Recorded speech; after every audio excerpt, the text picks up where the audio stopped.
2차전지 소재 전문 기업인 LNF의 주가가 장 초반 약세를 나타냈습니다. 글로벌 투자은행 골드만삭스가 투자 의견을 매도로 하향 조정했다는 소식에 투자 심리가 약화된 것으로 현재 풀이되고요. 장중에는 10% 넘는 낙폭을 보였고 현재 구간에서는 마이너스 9.3%를 나타내고 있습니다.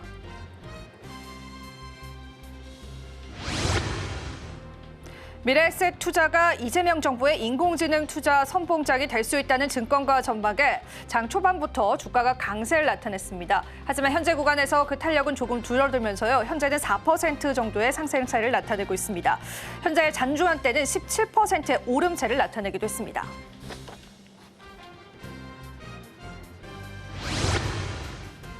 삼성전자가 1%대의 상승세를 나타내고 있습니다. 장 초반 반도체주가 강세를 나타냈는데요. 삼성전자는 장중에는 2.2% 상승하면서 6만 원대를 회복하기도 했지만 현재 주가는 59,700원을 나타내고 있습니다.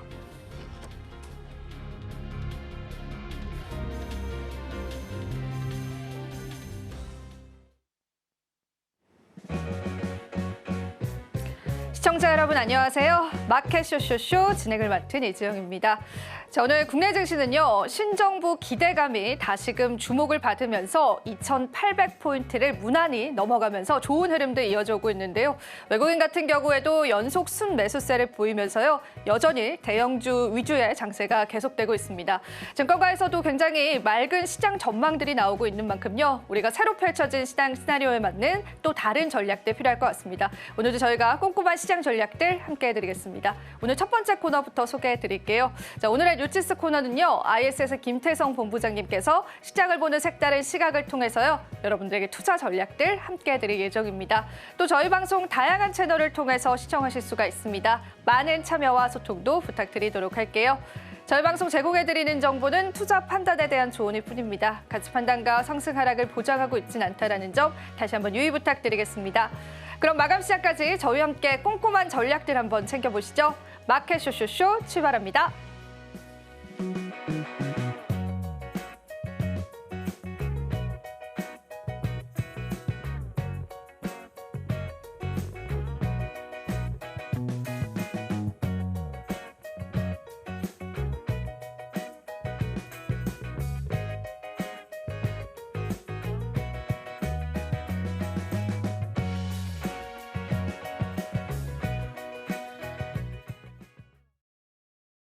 오늘의 마켓 쇼쇼쇼 ISS 김태성 본부장님 모셨습니다. 본부장님 어서 오십시오. 네, 안녕하세요. 네, 오늘 또 시장 헤드라인 바로 열어보겠습니다. 첫 번째 헤드라인 바로 한번 열어주시죠. 오늘의 첫 번째 헤드라인입니다. 카카오 성장주의 기대감이 다시금 시장에 나오고 있습니다. 그룹주도 동반 상승하는데요. 일단 오늘 카카오 굉장히 강세를 나타냅니다. 이 원인부터 좀 짚어볼 수 있을까요? 네, 일단 오늘 지수가 강했기 때문에 지금 웬만한 종목군들이 다 올라간다라고 좀 볼 수는 있겠지만 여러분들이 오늘 코스피 코스닥 지수의 변동률 대비 외국인과 기관의 수급을 한번 꼭 체크를 해보셨으면 좋겠습니다. 지수가 이렇게 올라오니까 당연히 코스피도 그렇고 코스닥도 그렇고 굉장히 많은 메이저 주체들의 수급이 들어올 것이다라고 예측을 좀 하고 있겠지만 외국인은 매수이나 매수의 규모가 그렇게 크지 않고요. 오히려 지금 기관 같은 경우에는 지금 매도세로 좀 전환이 되고 있는 상황이에요. 그런에도 불구하고 카카오가 올라오고 있다는 것은 결국 이제 시장엔 절대 강자도 절대 약자도 없다는 것을 오늘 우리에게 한번 보여주는 첫날이 아닌가라는 생각이 듭니다. 카카오가 좋다고 카카오가 52주 신고가를 간다고 또 카카오 그룹주가 동반 강세를 보인다고 이렇게 말하는 게 정말 어색하죠. 네. 너무나 오랜만이기 때문에. 너무 오랜만입니다. 그만큼 지금 시장의 어떤 질이 바뀌고 있고 트렌드가 바뀌고 있고 패턴이 바뀌고 있다 이렇게 좀 보시면 될 것 같고 오늘 카카오가 강세인 이유를 크게 세 가지로 좀 압축을 해볼 수는 있을 것 같아요. 일단 첫 번째로는 카카오 하면 어찌되었든 좋든 싫든 신정부 출발에 대한 기대감을 가지고 있을 수밖에 없다 이렇게 좀 보시면 될 것 같거든요. 결국 AI 산업 육성이라고 하는 키워드가 현재 정부에서 가장 어떻게 보면 밀고 있는 정책 중에 하나이기 때문에 그 중에 그 중심에는 카카오가 있을 것이다라는 기대감이 막연하게 있을 수밖에 없죠.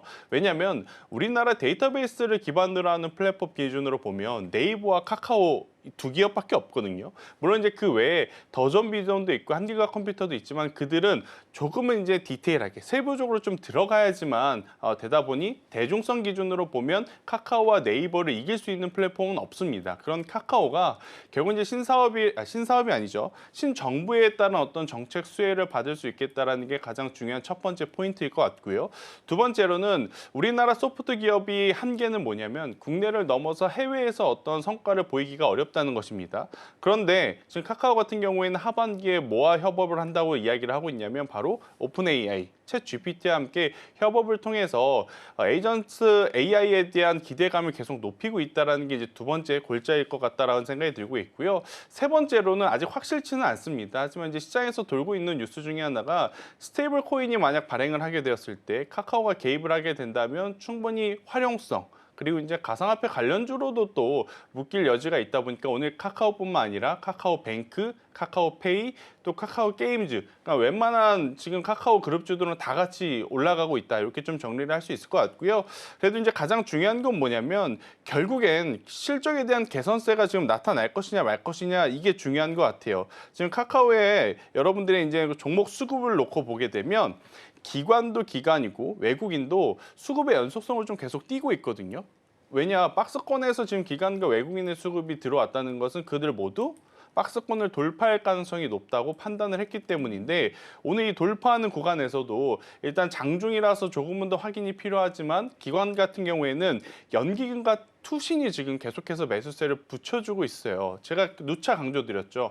기관 투자자 안에서 금융 투자 같은 경우에는 오늘 샀다가 하더라도 내일 당장 또 매도로 돌아갈 수 있는 주체인 반면에 연기금과 투신은 한 번 사기 시작하면 계속 꾸준히 매수를 해주는 주체인데 그들이 지금 현재 장중에 카카오를 담고 있는 것은 물론 박스권 돌파한 이후에 며칠 혹은 이제 몇 거래일 동안은 잠시 조정이 나올 수는 있지만 충분히 추가적인 상승에 대한 모멘텀을 가지고 지금 볼 수 있는 수급이다 보니 카카오에 대해서 우리는 계속 추적 관찰할 필요가 있지 않겠는가라는 의견을 한번 드려보도록 하겠습니다. 오늘 카카오 10%대 상승에 관해서 어떤 모멘텀들이 있는지를 좀 풀어주셨습니다. 기대감은 계속되고 있고 추세 자체는 어느 정도의 변화가 보여지는 시점인데 중요한 건 이거인 것 같습니다. 일시적인 반등일까요? 유의미한 반등일까요? 아니면 또 어떻게 우리가 시장에서 좀 해석을 해봐야 될지 트레이딩의 관점에서 봤을 때는 어떻게 보세요? 저는 유의미 있는 최근의 어떤 수급 현황을 놓고 보면 굉장히 괜찮은 상승이다라고 좀 보일 수는 있을 것 같아요. 하지만 이제 문제는 뭐냐? 단기적으로 붙으신 분들은 지금 기분이 너무 좋을 수밖에 없습니다. 이제 박스권을 돌파를 하고 지수에 기여하는 기여도 자체가 올라가고 있어서. 하지만 이제 가장 큰 문제는 굉장히 오래전에 사신 분들 있죠. 10만 원 후반대 아니면 12만 원, 13만 원 요때 이제 가지고 계신 분들이 추가 매수를 할 만한 모멘텀들이 있을 것이냐 이제 이 부분이 가장 고민일 것 같아요.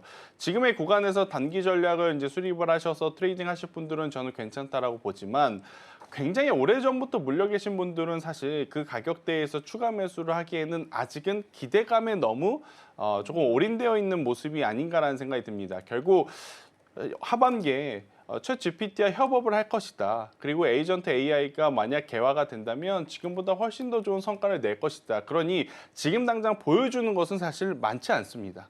그렇기 때문에 저는 추가 매수를 하시기보다는 지금 현재 구간에서 단기 전략으로 이제 단기로 보실 분들에게는 그래도 굉장히 매력적인 포인트가 되지 않을까라는 의견을 한번 조심스럽게 드려보도록 하겠고요. 지금 어떻게 보면 카카오냐, 카카오페이냐, 카카오뱅크냐 많이들 지금 그렇네요. 궁금하실 네. 것 같아요. 그래서 저는 그래도 오늘 뭐 상승 탄력을 보면 카카오페이가 지금 상한가를 갔기 때문에 카카오페이가 대장주라고 좀 볼 수는 있겠지만 그래도 카카오 먼저 보시는 게 맞지 않겠는가라는 의견을 드려보도록 하겠습니다. 오늘 이제 뱅크라든지 페이 쪽이 오르는 거는 또 이제 스테이블 코인 기대감들도 함께 맞물리는 것으로 해석이 되는데요. 그룹주 전체를 놓고 봤을 때는 카카오 쪽에 관한 베팅이 또 지금 시장에서 여러분들이 조금 더 훌륭한 전략이 될 것 같습니다. 그 부분을 체크해 보시면 좋겠고요. 일단은 우리가 카카오 이야기를 나누게 되면 이제 짝꿍처럼 같이 붙는 그런 기업이 있잖아요. 네이버라는 기업이죠. 일단 네이버도 AI 기대감의 모멘텀이 살아있기는 합니다만 오늘 주가는 좀 다른 양상이 좀 나타납니다. 네이버 쪽은 전망 어떻게 보세요? 일단 하이퍼클러버 X가 먼저 어떻게 보면 시장에 선을 보였는데 뚜렷한 개성을 보여줬다거나 어떤 높은 접근성을 보여주진 못했던 것 같아요. 그렇다고 카카오가 뭔가 보여준 것이 있는가? 카카오도 사실 보여준 것은 없습니다. 하지만 지금 현재 시점에서 두 기업이 가는 방향이 약간은 조금은 다른 방향성을 나타내고 있는 게 좀 차이인 것 같아요. 무슨 이야기냐? 네이버가 최근에 가장 공들이는 쪽이 어딘가라고 생각을 해보면 AI도 AI겠지만 그냥 제3자 입장에서 봤을 땐 웹툰이라든지 스마트 스토어라든지 이런 컨텐츠 쪽에 대해 더 집중을 하는 것 같다라는 느낌이 들어요. 그런데 카카오 같은 경우에는 사실 카카오엔터 지금 여기서 또 분할 상장한다 그러면 얼마나 또 많은 질타를 받겠습니까? 그런 눈치 보기에 대한 흐름도 있기도 하고, 그리고 AI와 관련해서는 사실 카나나 AI가 상대적으로 네이버의 하이퍼클러버 X보다는 그래도 조금은 더 긍정적인 평가들이 많았거든요. 가장 큰 단점은 뭐냐면 카나나 AI를 쓰려면 카카오톡을 쓰다가 종료를 하고 어플을 이제 옮겨와야 되는, 그러니까 어플을 종료를 하고 카나나 AI를 켜야 되는 그런 단점이 있는 상황인데, 이것만 해결이 된다면 지금 현재 시점에서는 사실 컨텐츠에 힘을 주는 네이버냐 아니면 AI 쪽에 대해서 지금 바람을 불러 일으키고 있는 카카오냐 선택을 한다 했었을 때 아마 많은 투자자분들이 카카오의 손을 조금은 더 들어줄 수 있을 것 같다라는 생각이 들고 있고,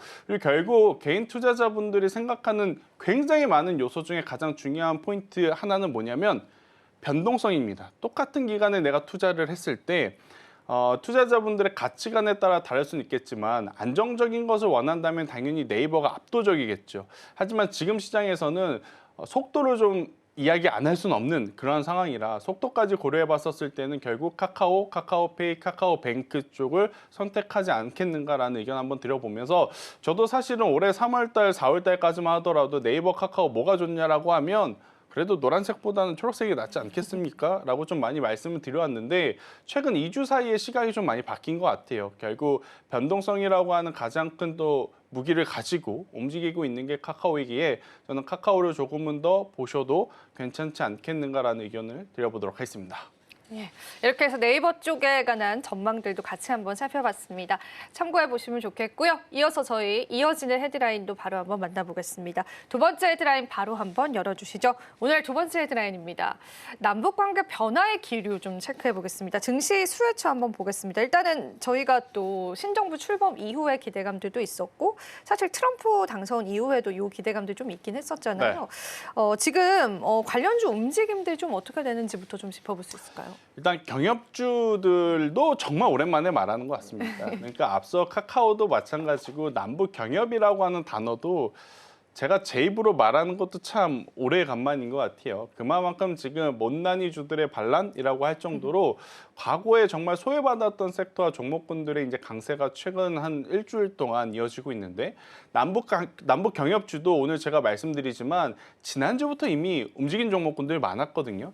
여러분도 아마 남북 경협주 하면 가장 먼저 떠올리실 중소형주들, 좋은 사람들 아마 떠올리실 것 같고요. 뭐 대형주에서는 현대 LA베이도 떠올리실 것 같고, 그리고 이제 JST나라고 하는 또 의류 쪽도 또 떠올리실 것 같고, 뭐 제형 솔루텍처럼 개성공단이 또 공장을 가지고 있는 기업들도 이제 떠올리실 것 같고, 굉장히 많은 기업들이 떠올리실 것 같은데, 지난주부터 특히 이제 오늘까지도 뭐 종목별로의 속도 조절은 물론 있겠지만 제법 괜찮은 시세를 나타내고 있고, 지금 남북 경협은 신정부 들어서 또 가장 크게 주목받을 만한 요소 중에 하나가 아닌가라고 이제 또 생각을 하시는 것 같아요. 그렇기 때문에 지금 경협주들의 흐름이 굉장히 좋은데 여기서 여러분들이 체크를 해야 될 건 두 가지입니다. 경협이라고 하는 키워드를 없애도 본업으로서 평가를 받을 수 있는 현재의 상황인 기업이 있느냐 없느냐, 이게 이제 첫 번째인 것 같고요. 두 번째로는 결국 이제 뉴스 플레이에 굉장히 민감할 수밖에 없거든요. 만약 정말로 이건 뭐 시간의 문제겠죠. 뭐 5년 뒤에, 10년 뒤에, 15년 뒤에 뭐 사이가 좋아지면 모르겠지만 지금 당장 현실성 있는 관련주부터 저는 체크를 해야 되지 않겠는가라는 생각이 들어서 그것을 한번 좀 체크를 해보면 두 가지인 것 같아요. 첫 번째로는 우리가 남북경협하면 가장 먼저 생각하는 게 뭐죠? 개성공단의 다시 오픈. 그리고 두 번째가 금강산 관광의 어떻게 보면 재시작. 뭐 이런 것들을 좀 체크를 해볼 수는 있을 것 같아서 이 두 가지에 또 맞물리는 본업을 갖고 있는 쪽이 또 현대 엘리베이이기 때문에, 만약 저는 여러분들이 남북경협주라고 하는 키워드에 관심이 있으신다면 대장주로서는 현대 엘리베이를 좀 보시는 게 맞을 것 같아요. 아니 우리나라와 북한이 이야기하는데 왜 엘리베이터 기업의 주가가 그렇게 중요해? 라고 생각을 하실 수 있는데 현대 엘리베이터가 금강산 관광개발 지분을 100% 가지고 있습니다. 그러니까 본업도 본업이지만 금강산 관광에 대한 영향력이 굉장히 크기 때문에 남북 경협 이야기할 때 현대 엘리베이터가 가장 먼저 치고 올라오는 그러한 상황이라서요. 저는 이쪽에 대한 관심도는 지속적으로 보셔도 괜찮지 않겠는가라는 의견 드리겠습니다. 현대 엘리베이터에 관해서 또 언급을 같이 했는데요. 사실 지금 신정부 들어와서 오늘 또 나온 소식에 따르면은 대북전단 살포 중지를 강력하게 요청했다라는 통일부 쪽의 의견이 있었거든요. 네. 확실히 이제 북한을 대하는 기조는 좀 달라질 것 같은데 말씀해 주신 것처럼 뉴스 플레이를 해야 되기 때문에 네. 그게 또 우리가 박자를 잘못 맞추면은 좀 힘들지 않을까 싶어요. 그쵸. 네. 그러니까 이런 테마주들은 타이밍이 중요하죠. 아마 여러분들 남북경협주 그리고 이전에 대통령 선거 이전에 정책 테마주, 정치 테마주, 인맥 테마주, 테마주 관련주들을 다 알고 있어요. 근데 뭐가 어려웠냐면 언제 사야 되고 네. 언제 팔아야 되는지가 이제 가장 어려웠던 문제잖아요. 지금 이 남북 경협주도 굉장히 좀 복잡스러운 이야기들이 많이 흘러나올 가능성이 높아서 저는 오늘처럼 사실 시세가 날 때는 제가 굉장히 또 열과성의를 다해 설명을 드리지만 관심 리스트에만 정리를 해놓으시는 게 맞을 것 같아요. 테마주들은 저는 1%라도 혹은 단 한 호가라도 더 싸게 더 낮은 가격에 접근을 하는 게 개인 투자자분들 입장에서 혹은 시청자분들 입장에서는 더 나은 선택이라고 생각을 하거든요. 그래서 쫓아갈 때 매매를 하는 것은 그만큼 난이도가 높고 또 이제 단기 매매에 대한 개별적으로 기준이 있으신 분들은 상관이 없지만 그렇지 않으신 분들 같은 경우에는 오늘처럼 시세가 날 때 여기저기 좋다고 이야기를 할 때 이제 관심을 가져야 된다라고 할 때 일단 관심 리스트업에 해놓고 아마 시장이 이번 주에 트럼프와 일론 머스크의 입에 계속 주목을 할 가능성이 높습니다. 만약 그런 일들이 잘 풀려서 빅테크, 기술주, 로봇, 자율주행 이쪽으로 수급이 몰리게 되면 오히려 남북 경협과 같은 테마주들은 잠시 쉬어갈 가능성이 높거든요. 그럼 그 쉬어갈 때 제가 말씀드렸던 대장주들 위주로 뭐 현대 엘리베이라든지 아니면 JST나라고 하는 기업이라든지 이러한 쪽으로 조정을 이용하는 매매가 훨씬 더 좋은 성과를 또 낼 수 있겠다 생각이 들고 있고 그리고 이제 뉴스 플레이라는 게 참 어렵습니다. 네. 그 뉴스가 언제 나올지 모르니까. 저도 몰라요. 네. 제가 알면 여기 안 있었겠죠. 그렇기 때문에 일단 조금이라도 낮은 가격에 이제 사두시는 게 첫 번째 포인트이고 두 번째로는 제가 이제 개인적으로 테마주를 매매를 할 때 하는 방법이긴 한데 당일 뭐 5%면 5%, 10%면 10% 개인 투자자분들의 목표가에 미리미리 매도를 걸어 놓으시는 게 지금은 중요할 것 같아요. 가치주라든지 아니면 이제 테크주들 같은 경우에는 충분히 시간을 두고 지켜보면서 더 사야 될지 아니면 비중을 줄여야 될지 이런 판단을 내리기가 용이하거든요. 그런데 이런 뉴스 플레이 같은 경우에는 뉴스 나오고 움직이고 윗꼬리가 달리고 굉장히 빠르게 지나갈 가능성이 높아서 이 부분은 꼭 여러분들이 미리미리 생각을 하시고 접근을 하시는 게 맞지 않겠는가라는 의견까지 한번 드려보도록 하겠습니다. 그만큼 우리가 트레이딩 할 때는 신중한 접근이 좀 필요한 것 같습니다. 물론 오늘 테마주의 성격을 가지면서 일부 종목군들이 두 자릿수의 상승률을 나타내기도 있기 때문에요. 많은 분들 관심을 가지셨을 것 같아서 언급을 해봤고요. 또 여쭤보고 싶은 건 현대 엘리베이를 언급을 해주셨는데 네. 그 현대건설 같은 경우에도 사실은 대북 사업에 관한 이제 리더격 종목이다라는 시장 인식이 있고 네. 얼마 전에 또 주가가 나쁘진 않았잖아요. 경업 외에도요. 근데 현대건설은 또 어떻게 보시는지도 진단을 받아볼게요. 남북 이야기 나오면 HD 그러니까 현대가 현대. 당연히 이제 네. 우리들 머릿속에 1순위로 떠올릴 수밖에 없을 것 같아요. 과거에 어떤 여러 가지 이야기들도 있고 그들이 보여준 모습들도 있고 당연히 현대건설도 관심 있게 좀 봐야 되겠죠. 하지만 이제 현대건설 같은 경우에는 최근에 우리가 이제 원전에 대한 이야기를 좀 붙여서 먼저 움직인 부분이 있어서 저는 현대건설도 현대건설이지만 현대엘리베이를 보시는 게 맞지 않겠는가라는 생각을 조심스럽게 좀 하고 있고 일단 현대건설 같은 경우에도 사실 조정이 나오면 그러니까 경협이라고 하는 키워드를 좀 떼어내고 봤을 때 조정 시에 매수를 할 만한가? 저는 괜찮다라고 봅니다. 물론 우리나라 국내 부동산 시장은 여전히 침체되어 있고 원자재 가격에 대한 부담도 있어요. 하지만 이것을 지금 이겨내기 위해서 많은 건설사들이 특히 대형 건설사들이 어디에 힘을 주고 있느냐? 해외 플랜트 쪽에 힘을 주고 있고 또 그 중에 하나가 결국에 이제 원전도 이야기가 지금 나오고 있는 상황이기 때문에 저는 해외 쪽에 수주 잔고를 꾸준히 지금 쌓아가고 있는 기업들 대표적으로 뭐 현대건설도 현대건설이지만 HDC 현대산업개발 그리고 두 번째로는 DLENC 세 번째로는 대우건설까지도 꼭 한번 체크를 해보시면 좋을 것 같고 또 이제 남북 경협주의 이제 다수가 러시아, 우크라이나 휴전 관련주로도 많이 그렇네요. 엮일 수밖에 네. 없어요. 그러니까 나라가 달라지는 거지. 거기 가서 인프라 투자를 하면 수혜를 받겠다라는 어떤 의미는 동일하거든요. 그래서 이제 남북 경협주 이퀄 러시아, 우크라이나 휴전 관련주들이 많기 때문에 러시아, 우크라이나 휴전 이야기에 먼저 움직였었던 중소형 개별주들도 한번 체크를 해보시는 게 맞지 않겠나라는 생각이 들고 있고 여기서 이제 한 가지 또 팁을 드리면 현대건설이 가는 데마다 따라다니는 중소형 이 건설 관련주들이 있습니다. 건자재 관련주들이 있는데 대표적으로 저는 한미 글로벌을 좀 말씀드리고 싶어요. PM이라고 하는데 이제 주택 관리를 이제 맡아요. 그래서 현대건설에서 파생된 기업이니만큼 현대건설이 중동 가면 중동 따라가고 유럽 가면 유럽 따라가고 러시아, 우크라이나 가면 따라가고 아마 또 경협하면 이쪽도 따라갈 가능성이 높기 때문에 저는 현대건설을 보셨을 때 현대건설의 가격이 부담이 된다면 한미글로벌이라든지 히림처럼 같은 밸류체인 안에 있는 종목군들도 지금은 정리가 필요할 때가 아니겠는가라는 의견 드려보도록 하겠습니다. 여러 가지 종목군들 거론해 주셨는데요. 여러분들께서 복귀하셔서요. 투자 전략으로 좀 소화를 해보시면 좋겠습니다. 남북 경협주 자세히 한번 알아봤고요. 마지막 헤드라인도 그럼 좀 열어보겠습니다. 오늘 세 번째 헤드라인 바로 한번 열어주시죠. 자, 우리 증시 허니문 랠리를 이어오고 있습니다. 삼성전자가 장중 한때 6만 원을 회복을 했고 많은 분들이 또 이 부분을 기뻐하셨을 것 같은데요. 이 부분을 좀 짚어보고 싶은 게 일단 6만 원 회복 이후에 약간 그 줄어든 게 좀 아쉽거든요. 5만 9,700원. 네. 다시금 수급이 조금 줄어든 이유부터 좀 짚어볼 수 있을까요? 참 어려운 질문이긴 한데 그래요? 아무래도 이제 박스권 상단의 저항을 좀 맞다 보니 기계적으로 프로그램 매수가 강하게 들어오지 않으면 좀 돌파하기가 어려울 구간이긴 합니다.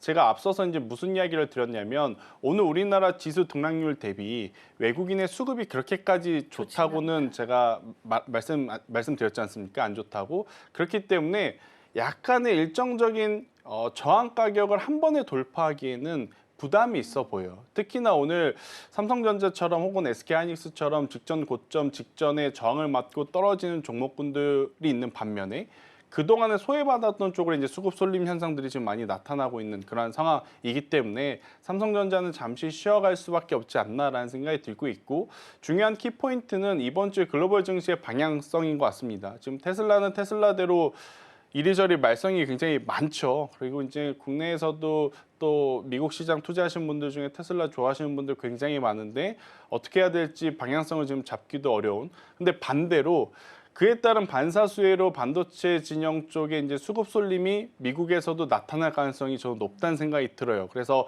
오늘 저녁에 그리고 이제 내일도 엔비디아를 중심으로 혹은 엔비디아가 현재 구간에서 저는 추가적인 상승이 안 나와도 된다 생각을 합니다. 그냥 머물러 주어 있기만 해도 그것을 보면서 브로드컴이라든지 아니면 다른 반도체주들, 마이크론이라든지 이러한 기업들이 따라 움직이는 모습을 보이면 저는 충분히 우리나라 기업에서 삼성전자, SK하이닉스 그리고 이제 밸류체인의 최상단에 지금 차지하고 있는 반도체 소부장주들 같은 경우에는 충분히 더 올라올 가능성 지금 높지 않겠는가라고 좀 설명을 드릴 수밖에 없을 것 같고요.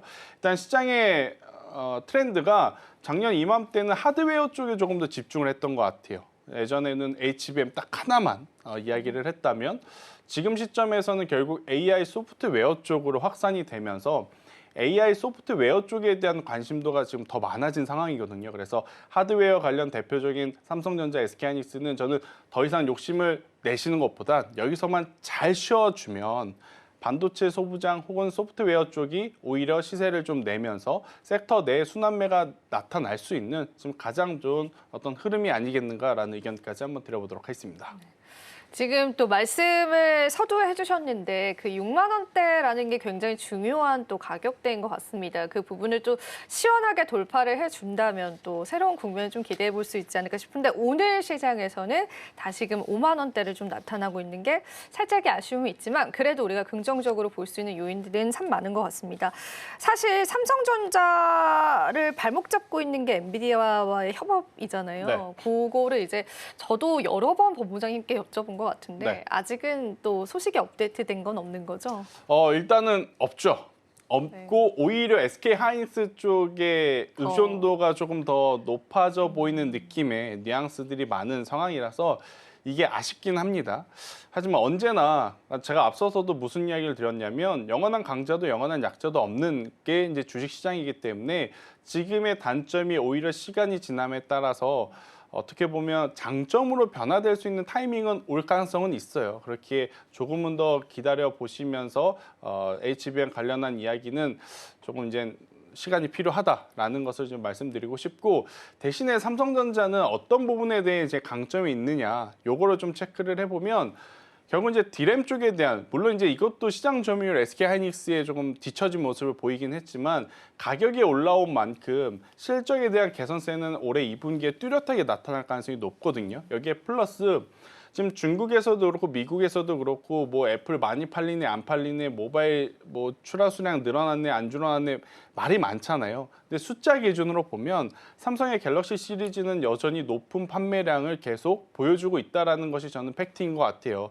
그래서 이제 삼성전자는 결국 중장기적으로 봤을 때는 조정 시의 매수가 저는 가장 좋은 어떤 타이밍이 아니겠는가라는 의견까지 드려보도록 하겠습니다. 최근에 그래도 외국인이 최근 며칠 동안 삼성전자 쪽에 관한 수급도 보여주고 있기 때문에요. 우리가 조금 더 긴 관점에서 삼성전자 좀 투자 전략 가져보면 좋겠습니다.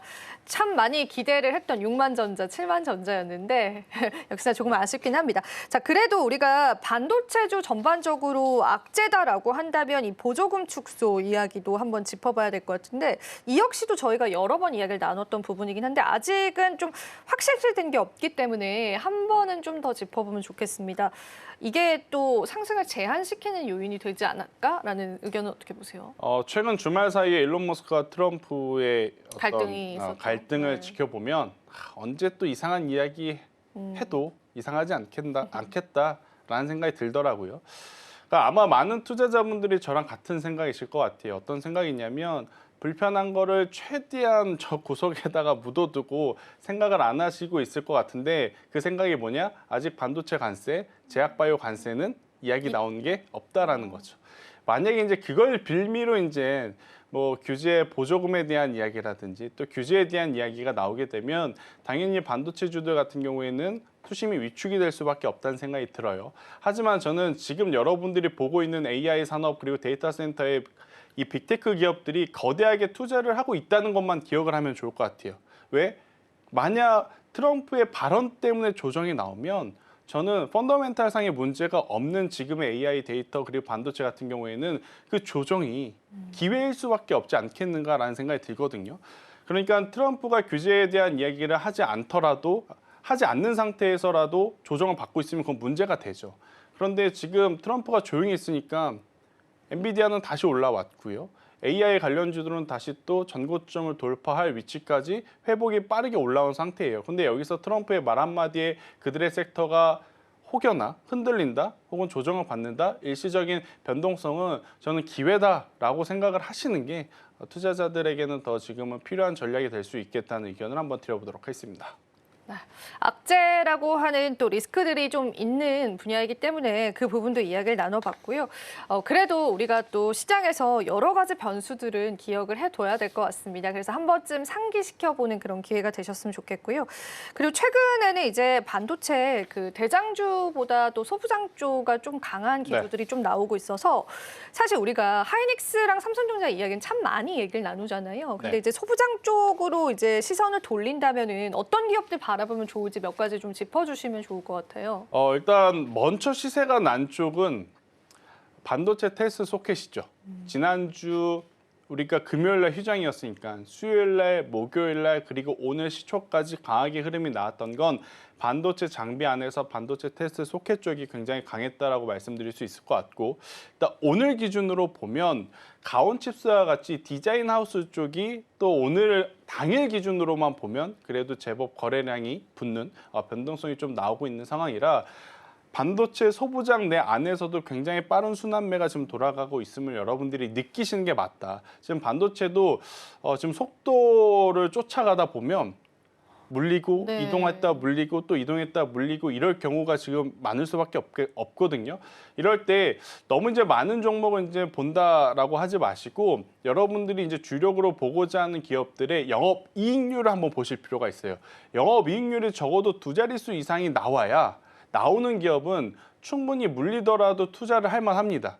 왜? 트럼프가 언제 어떤 이야기를 할지 몰라도 영업이익률 두 자리는 가격의 변수를 충분히 어느 정도 기간 막아줄 수 있는 체력을 표현해 주는 거거든요. 그래서 저는 여전히 반도체 테스트 소켓 쪽이 1순위가 될 수밖에 없다. 그리고 이제 두 번째로는 당연히 HBM 관련 테스트 장비 쪽을 좀 봐야 되겠지만 이쪽은 한미반도체 하나비전의 싸움이 여전히 지금 ING 중이기 때문에 좀 눈치를 봐야 될 것 같아요. 그래서 조금은 어떻게 보면 거리감이 있는 PSK와 PSK 홀딩스를 보는 게 지금 시점에서는 가장 좋은 선택지일 수밖에 없지 않겠는가라는 의견 드려보도록 하겠습니다. 사실 소부장 쪽도 빠르게 좀 흐름이 전환이 되다 보니까 우리가 또 접근하기 어려운 부분들이 있습니다. 그래도 본부장님이 몇 가지 기업들 언급해 주셨기 때문에 그 부분도 여러분들 잘 흡수해 보셨으면 좋겠고요. 자, 그럼 저희가 마지막 헤드라인까지 이렇게 반도체 관련주들 한번 이야기를 나눠봤습니다. 본부장님께 이제는 또 우리 시장 한 줄평 이야기를 좀 들어볼 텐데요. 시장은 좋은 흐름입니다. 그런데 어떻게 보실까요? 오늘 한 줄평으로. 일단 규제 완화 그리고 이제 성장성이 주도하는 시장의 트렌드라고 좀 설명드릴 수 있을 것 같아요. 그동안에는 여기저기 지금 옥죄해왔던 규제 때문에 성장을 해야 되는 혹은 속도를 보여줘야 되는 기업들이 많이 움직이지 못했어요.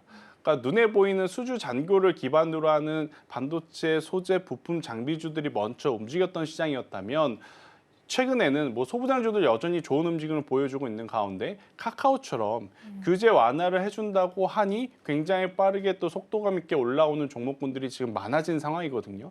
우리나라 소프트 AI 대다수의 기업들이 가지고 있는 기술력을 국내에서도 플러스 해외에서도 이제 뽐내려면 규제 완화라고 하는 이런 부분들을 정치적인 정책적인 부분들의 지원이 지금 필요했었던 것 같아요. 그런 부분이 이제 하나씩 풀려가고 있는 풀릴 수 있겠다라는 기대감을 좀 주는 현재 시점이다 보니 해당 관련주들의 이제 시세가 조금은 과하게 나오고 있지만 저는 거래량 있는 상승임을 여러분들이 꼭 한번 체크를 하셨으면 좋겠고요. 이런 부분이 조정이 나오게 되면 그 조정을 너무 이제 두렵다, 무섭다라고 생각하지 마시고 꼭 적극적으로 체크를 해보시는 것이 맞지 않겠나라는 의견 드리겠습니다.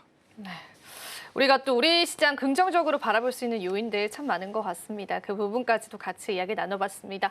자, 오늘 또 다양한 내용들 함께 해주셨습니다. 본부장님 오늘도 도움 말씀 감사합니다.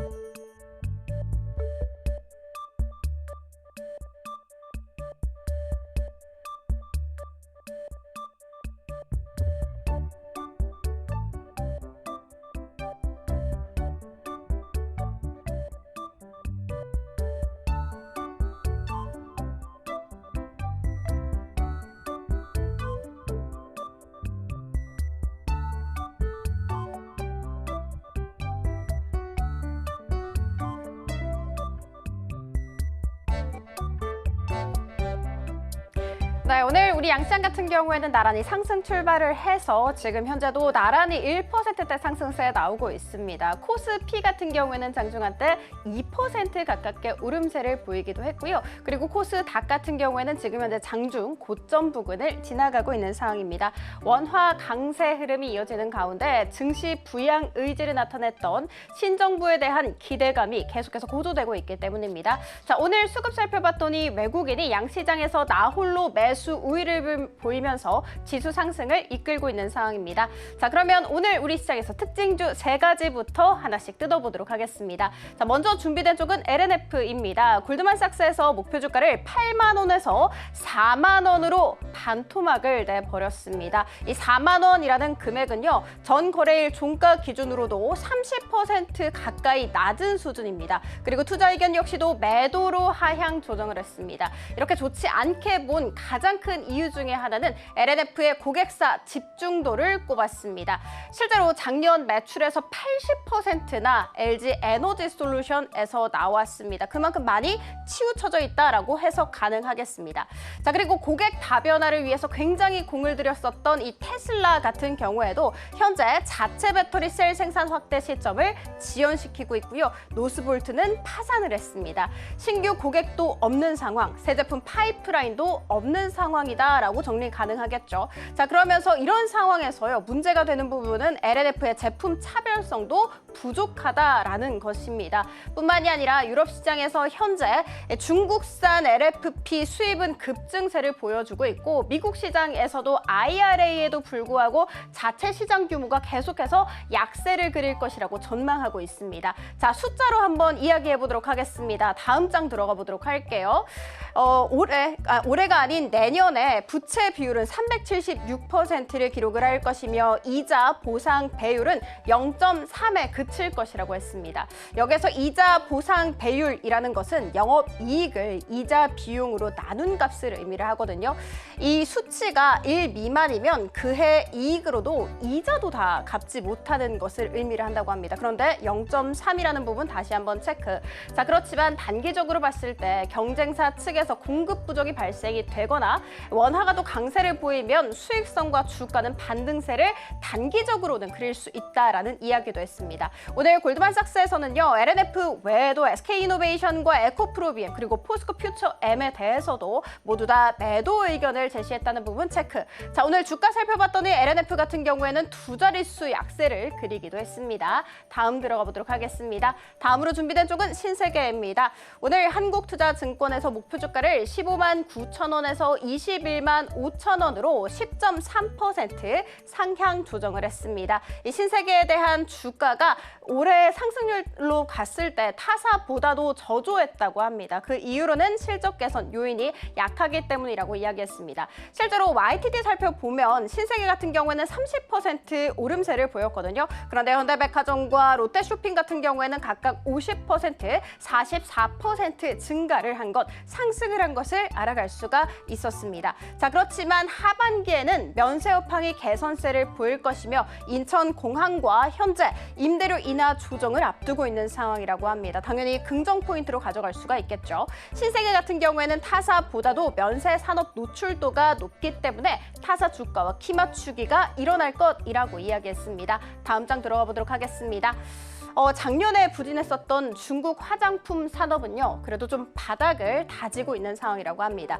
위안화 환율 강세를 보임에 따라서 중국 보따리상 수요는 회복세에 들어갈 것이라고 이야기했고요. 그리고 3분기부터 중국 단체 관광 무비자 정책을 앞두고 있는 상황이기 때문에 중국 단체 관광의 비중은 그래도 1분기보다는 증가할 것이라고 이야기했습니다. 자, 그리고 국내로 따져봤을 때도 혼인 건수가 늘어나고 있고요. 출산율도 회복세 를 보이고 있습니다. 이 같은 이야기는 유통 섹터의 긍정 포인트로 작용 가능하겠죠.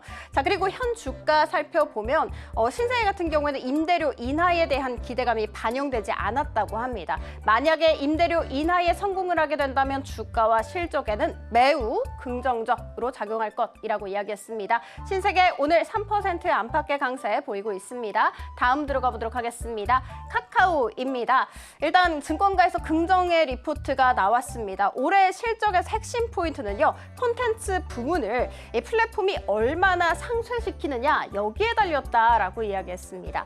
핵심 사업의 우호적인 계절성과 더불어서 신규 광고 상품 출시로 인해서 1분기 실적을 저점으로 점진적으로 개선세를 그릴 것이라고 기대했습니다. 자, 그리고 플랫폼 서비스 같은 경우에는 생태계 확장 인프라 지금 현재 충분한 상황이다라고 코멘트를 했고요.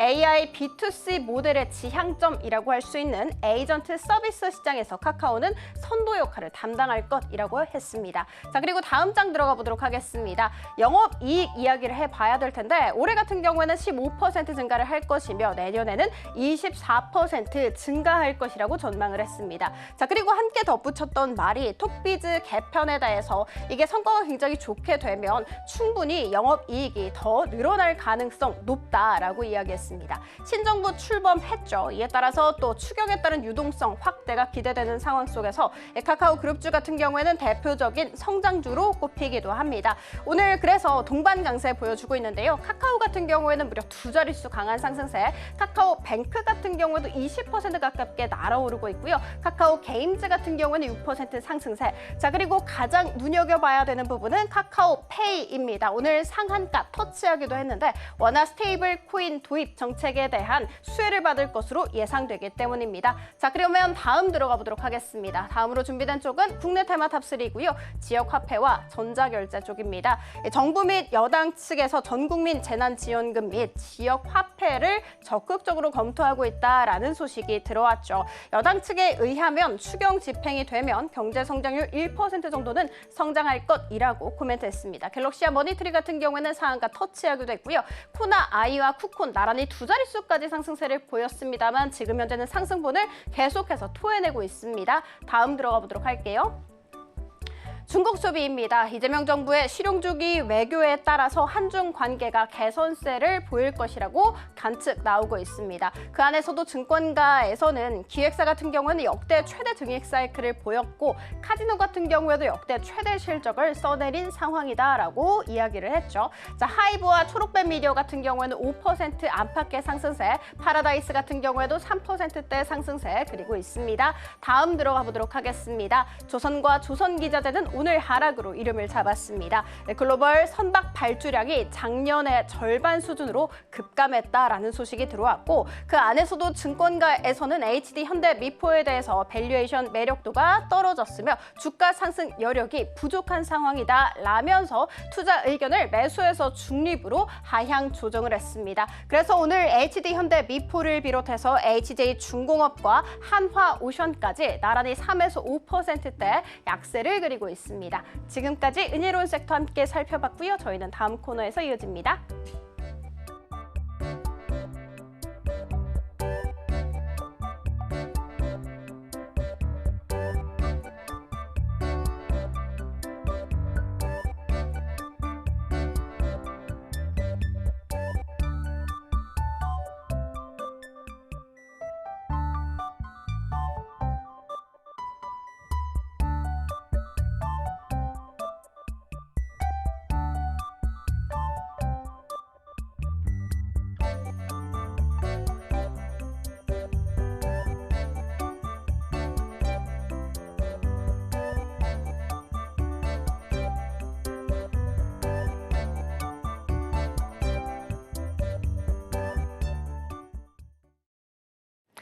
마켓 쇼쇼쇼 이지영의 넥스트 마켓으로 다시 한 번 더 인사드립니다. 앞서서 저희가 또 시장에 관한 다양한 이야기들 나눠봤는데요.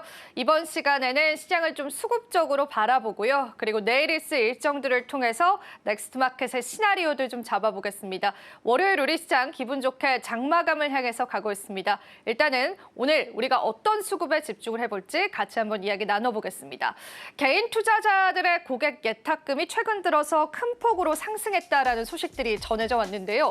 투자 예탁금 추이를 살펴보자면요. 급격하게 3조 원 가량이 늘어가면서 3년 만에 60조 원에 돌파했다라는 소식들이 전해졌습니다. 이 투자자 예탁금이다라고 한다면은 아직까지는 투자를 하지 않았지만 이 투자 시장에 들어올 수 있는 고객 대기 자금이다라고 해석해 보시면 좋겠습니다. 그만큼 신정부에 관한 기대감들이 일단은 수급적으로 포착이 되고 있다라는 건데요. 이 대기 자금들이 다시금 종목적으로 들어오게 된다면 우리 증시의 상방을 바라볼 그러한 이유는 충분히 될 것 같습니다. 하나하나 체크해 보자면은 증권가에서도 앞으로의 시장 전망들 굉장히 긍정적으로 보고 있다라는 게 확인이 되고요. 무려 3일 만에 3조 원이 넘어섰고요. 지금 현재 예탁금의 수치는 2021년도 그러니까 우리가 코로나 팬데믹을 겪은 이후에 V자 반등을 나타냈었던 그 시점 이후에 최고치다라고 보시면 되겠습니다. 역대 최대 기록을 세워가면서 투자 투자자들의 투자금들이 늘어가고 있다는 게 확인되고 있는 시점인데요. 그럼 이런 시점에서 외국인들이 담고 있는 기업들도 보시면 좋겠습니다. 오늘은 오히려 기관 쪽에 관한 매도 흐름이 보이고요. 외국인은 여전히 순매수 보여주고 있기 때문에 외국인의 시선도 한번 체크해 보겠습니다. 외국인은 반도체와 방산 그리고 원전주 여전히 담고 있는 게 확인이 되고요. 물론 오늘 장 마감 이후에 집계를 확인해 보셔야겠지만요. 6월 2일부터 5일까지의 집계를 해보니까 SK하이닉스를 6,918억 원으로 가장 많이 담아댄 게 확인이 됐습니다. 뒤를 잇는 게 삼성전자이고요. 특히나 삼성전자는 그 일주일 전으로 회귀해봤을 때 급격한 매도 물량이 보였었는데요. 외국인이 스탠스를 급격하게 바뀌면서요. 무려 3일 만에 4,500억 원 넘게 담아냈다는 게 확인이 됐습니다. 하나 에어로스페이스도 여전히 담아내는 게 확인이 되고요. 또 두산 에너빌리티와 같은 원전주 역시도 시장에서 담아냄이 확인이 됐습니다. 체크포인트 한번 살펴보겠습니다. 순매수 1위는 단연 SK하이닉스가 되겠고요. 방산주뿐만 아니라 두산 에너빌리티는요. 지분율이 26%나 초과하면서 많은 물량 자체를 가지고 있다는 게 확인되고 있는 시점입니다. 오늘 개인 투자자분들이 보시는 또 다양한 종목군들이 있겠지만 외국인은 기존 기조와 비슷한 모습의 섹터군들을 담아내고 있다는 게 확인되는 시점입니다. 그러니까 우리 시장에서는 외국인의 수급과 개인 투자자들의 급격하게 불어난 고객 예탁금 역시도 확인이 되고 있고요. 기관 쪽의 수급이 뒷받침된다면요. 우리 증시의 상승 역시도 조금 더 가속화될 수 있다는 증권가의 뷰까지도 같이 한번 살펴드리겠습니다. 자, 그렇다면 넥스트마켓의 주제 한번 열어보도록 할까요? 우리가 기다리고 있는 일정들 체크해보면 좋을 것 같아서요. 오늘도 그 이야기 바로 한번 나눠보겠습니다. 현재 시간으로 월요일이니까 국내 시장에 반영이 되는 건 내일이 될 것 같습니다. 애플의 개발자 컨퍼런스가 열리는데요. WWDC에 관해서 시장에 다양한 의견들이 모아지고 있고요. 우리가 애플 관련주들을 또 바라볼 필요가 있다라는 시장 이야기 나옵니다. 그리고 국내에서는요. 비상경제점검 TF팀이 꾸려지면서 추경 논의가 지금 현재 진행 중인데요. 관련한 내용들이 국내 증시에 전해지면서요. 오늘 관련주들의 흐름까지도 여러분들 확인을 해볼 수가 있었습니다. 자, 오늘의 우리가 마무리해봐야 될 일정이다라고 한다면은 내일 일정들도 살펴보시면서 시장 시나리오 같이 잡아보시면 좋을 것 같습니다. 내일도 굉장히 굵직한 일정이 있더라고요. TSMC 쪽에 관한 5월 달에 매출이 발표가 되는데 최근에 TSMC는 공장 증설에 나섰습니다. 이 부분은 사실 삼성전자 쪽에는 조금의 악재는 될 수 있습니다. 오늘 삼성전자 쪽에 관한 투심이 좀 일부 회복이 되는 게 확인이 됐는데 이 투심이 조금은 변화될 수 있는 요인이 될 수 있다는 거 체크해드리고요. 5월 달 매출도 굉장히 좋게 현재는 밝혀지고 있습니다. 그에 따라서 TSMC 쪽에 관한 시장의 수급들도 살펴보시면 좋겠습니다. 자, 일단 수치적으로 4월 달 매출 한번 집계를 해보겠습니다. 4월 달 매출이 16조 원을 넘어서는 수치를 나타냈고요. 전년 대비해서는 48% 그리고 전월 대비해서는 22% 올라선 수치가 확인이 되는데요. 이번 5월 매출 역시도 파운드리 쪽에 관한 강한 수치를 나타내지 않을까라는 시장의 의견들이 있다라는 부분들도 체크해 드리도록 하겠습니다. 자, 그러니까 우리가 또 화요일에는 TSMC의 매출을 보면서 반도체주들을 진단하려고 하는 시나리오가 참 많이 나올 겁니다. 그 부분들도 여러분들 염두에 두시면서요. 시장 한번 전망치들 세워보시면 좋겠고요. 거기에 추가적으로 또 우리가 수요일 같은 경우에는 CPI 지표 발표가 있기 때문에 이번 주에도 굵직한 매크로 변수들도 있을 수 있다는 거 같이 한번 짚어드리도록 하겠습니다. 자, 그렇다면 다시 애플 이야기로 돌아와서요. WWDC에서 우리가 수혜를 받을 수 있는 종목군들 조금 언급해보면 좋겠습니다. 사실 이번에 애플 개발자 컨퍼런스는 우리가 지난 시간에서도 엔비디아 개발자 컨퍼런스 다루면서 시장의 모멘텀이 될 수 있다라고 언급해드린 바가 있는데요. 이번 컨퍼런스는 100개가 넘는 개발자 세션과요. 디자인 그리고 기술 워크숍이 이루어질 예정입니다. 블룸버그 통신에서는 이런 비판을 내놓기도 했습니다. 이번 애플의 개발자 컨퍼런스에서는 우리가 기대할 만한 바가 없고 오히려 기술에 관한 격차를 드러내는 꼴이 된다라는 비판 섞인 시선도 있었습니다. 하지만 월가 안에서도요. 이번에 우리가 괄목할 만한 성과를 낸다면 애플 주가뿐만 아니라 관련주들의 흐름들도 주목해 봐야 한다라는 시선들도 확인이 되고 있습니다. 사실 지난 WWDC 이후에 애플의 주가와 관련주들은 좀 하락했던 경향이 있었기 때문에 일단은 보수적으로 접근을 해보시는 게 좋을 것 같고요. 마지막으로 관련주들의 흐름 살펴보면서 모멘텀들 같이 한번 체크해 보도록 하겠습니다. 그럼 애플의 개발자 컨퍼런스 앞두고 우리가 어떤 기업들 좀 집중을 해봐야 하는지가 많이들 궁금하실 텐데요. 일단 첫 번째로는 애플 쪽에 관해서 장비를 부품하는 기업들 한번 정리를 해봤고요. 그리고 두 번째는요, AI 소프트웨어 관련한 그러한 기업들을 정리를 해봤습니다. 소프트웨어 쪽 집중을 해봐야 되는 이유는 이번 애플의 개발자 컨퍼런스에서는요, 사실상 애플은 소프트웨어 쪽에 관한 괄목할 만한 성과를 내놓을 예정이다라고 합니다. 그리고 특히나 솔트록스와 코난 테크놀로지는요, 이재명 정부의 AI 수혜를 받아갔던 종목이기도 하기 때문에 증권가에서는 이 두 가지 종목에 관해서는 대선 이후에도 굉장히 긍정적으로 바라보는 뷰들이 있었습니다. 그래서 당분간은 AI 소프트웨어 쪽에 관한 시장 모멘텀들을 체크해 보시면서 관련주들 바라보시면 좋겠고요. 앞서서 보여드린 바와 같이 BH와 LG 이노텍 그리고 덕산 네오록스와 같은 종목군들은 대표적인 OLED 관련주이죠. 최근에 OLED 관련주들이 좋은 주가의 흐름을 나타내고 있지는 않은데요. 이번 애플의 컨퍼런스를 토대로 시장에 관해서 반등을 나타낼 수 있을지도 하나의 관전 포인트로 체크해 보시면 좋겠습니다. 세 종목 모두 다 현재 주가 자체는 굉장히 저평가 국면에 있다는 게 또 확인되고 있는 시점이어서요. 우리가 큰 빅 이벤트를 앞두고 관련주들을 어떻게 바라볼지에 관해서도 여러분들이 고민해 보시는 시간 되면 좋겠습니다. 자, 오늘도 넥스마켓의 일정을 통해서 시장에 관한 다양한 시나리오들 한번 체크를 해봤고요. 다양한 인사이트들 여러분들에게 도움 되셨을 시간이기를 바라보도록 하겠습니다. 자, 넥스트마켓까지 함께 나눠봤습니다. 또 저희 방송 제공해드리는 정보는 투자 판단에 대한 조언일 뿐입니다. 가치 판단과 상승 하락을 보장하고 있지는 않다는 점 다시 한번 유의 부탁드리겠습니다. 저희는 잠시 후 2부에서요. 오후장 전략들 이어가도록 할게요. 시청해주신 여러분 고맙습니다.